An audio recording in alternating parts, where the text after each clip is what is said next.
Mango French toast. മാങ്ങാക്കാലം കഴിയുന്നതിന് മുമ്പേ പെട്ടെന്ന് പോയി ഉണ്ടാക്കിക്കോ. അടിപൊളി ഐറ്റമാണ് കേട്ടോ. അതിനായിട്ട് ആവശ്യമുള്ള പാല് ചൂടാക്കാനായിട്ട് വെക്കാം.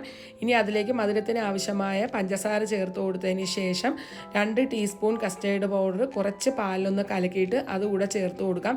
ഇനി നന്നായിട്ടൊന്ന് ഇളക്കി അതൊന്ന് കുറുകി വരുന്ന സമയത്ത് ഗ്യാസ് ഓഫ് ചെയ്യാം.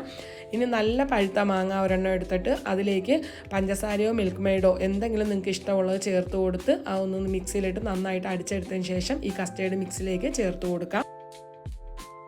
ഇനി നമുക്കൊരു പാനിലേക്ക് കുറച്ച് ബട്ടർ ഇട്ട് കൊടുക്കാം. ഇനി ഒരു പീസ് ബ്രെഡ് എടുത്ത് തിരിച്ചും മറിച്ചൊക്കെ ഇട്ട് അതൊന്ന് ടോസ്റ്റ് ചെയ്തെടുത്തതിന് ശേഷം നന്നായി ടോസ്റ്റായി വരുമ്പോഴത്തേനും അതിലേക്ക് കുറച്ച് പാലിലേക്ക് കുറച്ച് മിൽക്ക് മെയ്ഡ് ഒഴിച്ച് കൊടുത്ത് ഇതുപോലെ ഒന്ന് കലക്കിയെടുത്തതിന് ശേഷം നമ്മുടെ ആ ടോസ്റ്റായ ബ്രെഡിൻ്റെ പുറത്തേക്ക് കുറച്ച് ഒഴിച്ച് കൊടുക്കുക. ബ്രെഡ് ഒന്ന് സോഫ്റ്റ് ആക്കി എടുക്കാം. ഇനി അതവിടെ മാറ്റി വയ്ക്കാം. ഇനി നമുക്കിതൊന്ന് സെർവ് ചെയ്യുന്നത് എങ്ങനെയാണെന്ന് കാണണ്ടേ.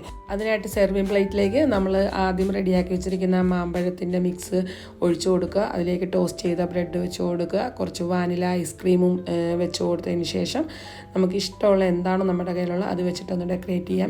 ഞാനിവിടെ മാമ്പഴവും പിസ്തയും റോസ് പെറ്റൽസൊക്കെ വെച്ചിട്ടാണ് ഡെക്കറേറ്റ് ചെയ്തെടുക്കുന്നത്. അടിപൊളി മാംഗോ ഫ്രഞ്ച് ടോസ്റ്റ് റെഡി ആയിട്ടുണ്ട്. അപ്പോൾ ഇതുപോലെ ട്രൈ ചെയ്ത് നോക്കിയിട്ടില്ലെങ്കിൽ ട്രൈ ചെയ്ത് നോക്കുക. ഫീഡ്ബാക്ക് പറയാം. നല്ലൊരു വീഡിയോ ആയിട്ട് കാണാം. അതുവരേക്കും അസ്സലാമു അലൈക്കും.